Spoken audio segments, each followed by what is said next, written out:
Well, what a treat this morning. We welcome in Jennifer Davis, first runner-up in the Miss America pageant, holy cow, and Miss Missouri 2017. I get my years confused. We've had other Miss Missouris in here, and I lose track of the years. And we always do the years really weird, so it's fine. Miss Missouri will work just fine. Hey, at least it's not like a Super Bowl with Roman numerals. No, we do not use Roman numerals because I wouldn't even know who I am at that point. That would be the worst. Miss Missouri XVII. See, that sounds right to me. I have no idea. I wouldn't like that. Well, congratulations, first of all. Thank you. So you were crowned in June. I was crowned in June, yes. So my reign is slowly trickling down. Is it kind of bittersweet? It is. It's very bittersweet, but it's also the thought of, not having to drive around several hours in a day sounds really wonderful. Did you get tired of that at all? Sometimes. To be honest, I was not human, a driver when I started this. I'm not a big driver. Right. I don't. After 30 minutes is pretty much my cap. And then I was crowned, and the first day I had to drive like 4 hours by myself. Why are they making you drive? Don't you have a driver? No, I do know. All on me. And I had a 4-hour drive my very first day in the middle of the night. And I was like, so would I be wrong to assume that they assigned somebody to pick out the green M&Ms for you and everything? No. But that's actually really funny. My host family always has M&Ms out for me, so I do eat a lot of M&Ms. You like it. I am a big M&M girl. You like M&Ms. But yeah, no, I just drive around. So now I'm a big driver. I'm basically a truck driver at this point. Wow. Well, it's always good to have something to fall back on. Yep. You never know. Plan B. Actually, when you talk about any of the the major pageants, I mean, obviously Miss America, it's as big as they get. Yeah. You have a platform. Yes. All the contestants have a platform. Do you have to come up with that yourself, or does somebody suggest it? Or, hey, Jennifer, you're really good at this. Maybe you should. How do you come up with something like that? You basically pick it on your own, but you have a lot of people there to help you. So you have directors, your parents, all of your support system. They all kind of help you, guide you into what your platform should be. Platform for every girl is something that's really personal and means something to them. So my platform is all about diversity. Mm-hmm. It's called United We Stand, Divided We Fall, Diversity Matters. And I talk about everything that makes us different from one another, whether you're left-handed, right-handed, blue eyes, green eyes, whatever it is. Right. And so that's something that I always grew up with because that was who I am as a person. I'm just a very diverse person. And I saw that we had a real need in our society to talk about it because we were letting those differences pull us away from each other instead of growing in those differences. So that's why I picked my platform, but girls can have all sorts of different reasons of why they pull from whatever they pull from. I have a children's book called Diversity Matters that I tour around different schools. So that's something I'm always going to advocate for. I'm always going to be the first one to talk about our differences and to really lead that force until we have a change in our society. Tell me about your time in Atlantic City at the pageant. How exciting and unbelievably fun was that? Unbelievably fun. It's crazy. Getting to that point is absolutely crazy. I had 3 months to prepare from the time that I was crowned. Right. And that sounds like a lot of time, but it's really not a lot of time. I was just telling someone today that it's like slaying a 3-headed monster because you are busy from the time the crown gets put on your head until you step off the plane in actually Philly to get to New Jersey. Right. So when I got there, it's somebody picks you up, you have your entourage that pick you up, security officers, they take all your luggage, you go to the arena for the first time, you drop off all your luggage, and then they take you to your hotel, you meet your hosts there, you meet your moms there, your dorm moms, you don't really get to see your family the whole time. And then it's 2 weeks, it's boot camp, it is pageant boot camp for 2 weeks. Did you do the shoe thing? I did do the shoe thing. And for those who are, I was telling Jennifer, I'm from that part of the world. I grew up a stone's throw from Atlantic City, New Jersey. You've seen it. And all of the Miss America contestants. Tell me about the shoe thing. So we have this thing called the Parade of Shoes. I actually found out what it was, why it's called the Parade of Shoes this year. I can hear somebody listening to this going, Parade of Shoes? I know. What is she talking about? Follow me here, guys. Okay. So it is called the Parade of Shoes. It's called the Show Me the Shoe Parade. And they called it this because Miss America started on the boardwalk of Atlantic City. Right. And when they had the contestants there, people in the audience around the boardwalk would try to get the contestants to show them a little leg. So they would holler out, show us your shoes. Right. So now it's a big tradition and we wear these big lavish outfits and a theme from our state. My theme was Meet Me in St. Louis, the 1904 World's Fair. Okay. And I had a designer from California, Joy Galan, design my outfit. It was very vintage of the time, 1904. Oh, It was very tight bright and very hot. Yes, yes. And then I had a wonderful shoe design called Jackie Bling from Texas. She designed my vintage Victorian boot, and it was covered in Swarovski stones and had a Ferris wheel on it. It was my prized possession, and now it's in a box, and I'm too afraid to touch it. Oh, it's so of beautiful. course you are. Yes. It's like a vintage baseball card. Basically. You don't even take it out of the Nope. bubblegum wrapper. No, you it's still in the bubblegum wrapper. You leave it. Well, how perfect is, show me your shoes. You're from the show me state. I am. How perfect is that? It was a whole 360. I loved it. So now, what do you want to do? Obviously, the pageant is done. Yes. And everything, and of course, congratulations to. Thank you. Who was number one? Well, the winner was from North Dakota. North Dakota. Named Cara Mund. Okay. But I was really close. Yeah. I was standing up there with her, so I was first runner up, which was in my wildest dreams. Never would have thought that I'd be the final two standing. That's amazing. Flipping Miss America. Can you believe that? No, I still forget that it happens. People will come up to me all the time, and be like, "Oh my gosh, congratulations! Like, what did I do?" Close. Yes, I was right there. Yeah.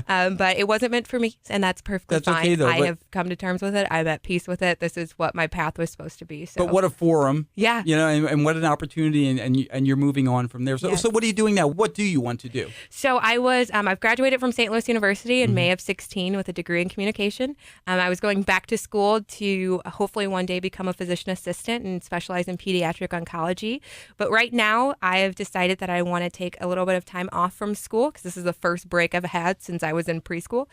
So I would really love to start my degree in communications, kind of start a career, make a path for myself, and obviously go back to school when the time is right. When you say communications, do you think, broadcasting at some point? So I did go to school for broadcast. So that is something. And let me just say, I'm sitting in here with Jennifer, and please, don't mean to embarrass you. She's gorgeous. All right. She's a gorgeous woman. Not that that's the only qualification for TV or whatever. It certainly doesn't apply to radio. Look at me every morning. Okay. But I'm just saying, I think you would do absolutely fantastic. You could be a great weather person. I really appreciate it. I know nothing about the weather. I'm like, there's clouds coming. You don't have to know. That's the nice thing about a lot certain temperature outside. Hire me right now, guys. Like, seriously, that was cool. Let me hear you say, let's check your weekend forecast. Well, let's check your weekend forecast. You're hired. There you go. I know. That's all I got. That's all I need, right? That's all you need. I've embarrassed every weather person out there. I'm so sorry. So you were in Miss Missouri Teen. Yes, Teen USA. USA, which is different than the Miss America pageant. Correct. Okay, now is Miss USA one? Is that the Donald Trump one? He does not own it anymore, but it was previously. But it's the one that's associated with him. Okay, so what are the differences between the different organizations? Yeah. Do they approach things differently? Or? So the biggest difference that you're going to see is that Miss America, we have talent. So we have a 90-second talent that we do. Oh, I thought you were doing that as a slam. Oh my gosh, that sounded so bad. We have I'm talent. going to rephrase that. No, we do a talent portion of the competition. Scandal. Miss Missouri says Miss USA doesn't have talent. No, that's not what she was saying. No, that's not what I was saying. No. Every girl has talent. Right, absolutely. You know what I mean? But we have a talent portion where we have 90 seconds to do a talent of our choice. Yes. Either monologue, speed painting, vocal, whatever talent we have. That's what we do for 90 seconds. So that's going to be your biggest difference that you see. But there's also just little itty bitty differences. Our interview process is a little bit longer, just really small stuff like that. But that's the main difference. How did you get into the whole pageant thing? Were your parents supportive of this? My parents were very supportive. That's actually how I started. So I have 3 older brothers, and my mom was tired of doing boy stuff. She was tired of going to football games and being eaten alive by mosquitoes. Oh, a mom who has a daughter doing pageant. That's got to be a mom's dream. So when I was born, she was like, okay, no more outdoor sports because I'm getting annoyed with it. And so she entered me in my first pageant when I was just 11 months old. So if you've ever seen Toddlers and Tiaras, that was my life growing up. It was. Wow. My mom is. Without the drama or without the drama. Okay. So there was no drama, but there was definitely the big hair, the big makeup, the go-go juice. All of that stuff is very real.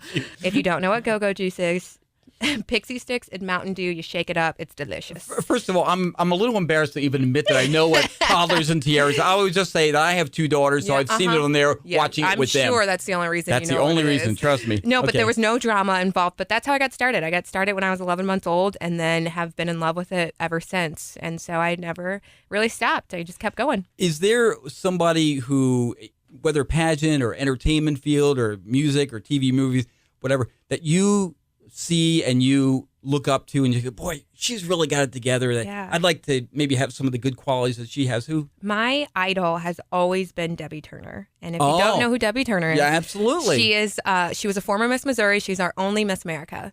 And she has always been my inspiration. 1990? Yep. Yeah. I have looked up to her my entire life. I've met her twice. Wow. And every time I meet her, I can't talk. Were you fangirling? I fangirl so hard.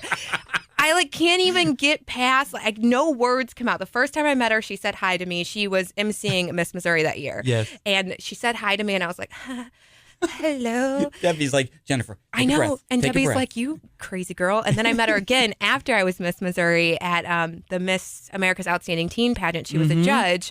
And I met her again and I was like, and I couldn't say anything. So I just pointed to my sash and I was like, I'm Missouri. It's me. And she gave me a huge hug and took a selfie with me and put me on her Facebook. great. And I ran around the hotel that night. And in Florida, no one knowing who I am, there's a fitness club convention going on, so there's workout people, Zumba instructors, and I'm running around screaming, Debbie Turner just put me on her Facebook. That's and I so cool. hyperventilating, but she is my inspiration, my idol, always will be, always have But been. isn't it true, though, that when you meet somebody that you really idolize, somebody you've looked up to, I've had a few people like that in my life, Yeah. and when you meet them finally, it's so nice when you find out they're really nice people, it was that so they're not nice. stuck up or, they'll take time I to... was terrified. Yeah. I was like, what if she's not the perfect human that she is in my head? Because I know I've put her on this ridiculous pedestal, and then I Right. met her, and that nobody could really live up she's to. the nicest, sweetest. Right. Oh, I mean, I can't really talk to her because no words come out. But other than that, she was really nice. She didn't make fun of me, and That's it was so it was great. amazing. I could see that the second time she meets you. She's like, oh, you're the one that almost fainted. Yes, you're the girl that can't Yes. talk to me, you psychopath. Yep, that's me. Hi. That's great. At the end of this whole journey, when, Yeah. if you look ahead, 40, 50, 60 years, whatever, what do you want people to remember about you? What do you want them to say about Yeah. Jennifer Davis? So I was given this piece of advice by a former Miss Missouri, Shelby Ringdahl, and she told me a few years ago that whoever you are, if you are ever given the chance to be Miss Missouri, you need to figure out what legacy you want to leave behind. And that's not even just as Miss Missouri, but as you as a person. And I thought about that really hard that night. She told me about 4 years ago. And I made up my mind that night for the rest of my life, I want to be someone's favorite Miss Missouri, even just one person. And that meant that I had to be someone's favorite person in life, which is a huge deal because I have a lot of favorite people. So Right. to try to be someone's favorite person is a really lofty goal. But that's the goal I set for myself about 4 years ago. That's what I try to be every single day. If I can make it out of this and somebody says 30 years from now, oh my gosh, you were my favorite Miss Missouri, then I know I did the job right and I did exactly what I set out to do. I know one of the things that happens in the competitions, they'll have the question. They'll have the contestant will be up there. They'll ask a question. Sometimes it's a controversial question. What was your question? Do you remember? I sure do. Yeah. Tell me what it was. So I call this portion of the competition, how do you fix the world in 30 seconds? Because they ask you literally, how are you going to fix this problem in 30 seconds, even though no one else in the world can fix it? By the way, there's a few million people watching. Don't mess up. Tell me no one uttered the words world peace. No. Good. But I wanted to. So my question, I remember it very vividly. She asked me, you were the judge and the jury. Would you convict Donald Trump of being guilty for collusion with Russia? And I was like, oh. All right, so that's how we're going to start. I was the first one called into top 5, so I had the first question. Do they have a phone a friend option? No, they don't. No, but what they do man. have is they have a nice little stopwatch staring you in the great. face. And they say, this is how much time you have. Oh, by the way, the audience is going to cheer and stuff, so you're going to have to stop talking at And some plus, point. your audience is going, based on the question, is going to be divided anyway. Yes. Half the audience is going to love your answer. The other half is not. Yes. So you have to try to... It's a no-win situation. It's a no-win situation, Yeah. especially with something as controversial as that. Sure. So you have to kind of play your cards right. You have to stick to your guns. So the most important thing is whatever comes out of your mouth, you have to believe it yourself. Because if you don't believe it, they're going to know right away. So I was also asked this in my private interview, so I was prepared for it. Okay. But I said what anyone could have said standing in my shoes at that moment. Our justice system goes off of innocent until proven guilty. Wow. Do not have enough information, enough evidence to Good call anybody guilty. answer. So right now I do have to say he's not guilty. You would make a good diplomat. Well, thank you. Let me tell you. But I did end in a very diplomatic way. Yes. If the evidence shows otherwise, then our justice system should do what they have to do in order to make it right. How about that? Thank you. So you knew the question ahead of time, though? I didn't know. So we don't know the question ahead of time, but Oh, we okay. do have a 10-minute private interview with a different panel of judges. And they ask you anything under the sun. They can ask you what's your favorite color to do you think Donald Trump is guilty? Like they could ask you anything. So you kind of take notes. I have a whole binder full of questions and I had apps on my phone going 24/7 about every news ever that happened. And you just have to be prepared for anything.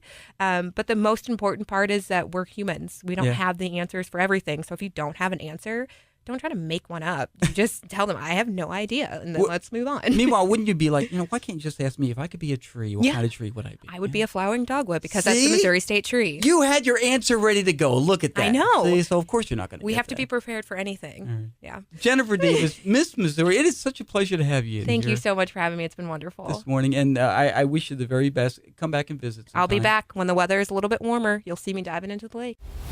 Kevin Hilly and The Wave Wake Up. Weekday morning 6 to 10 on 101.9 The Wave.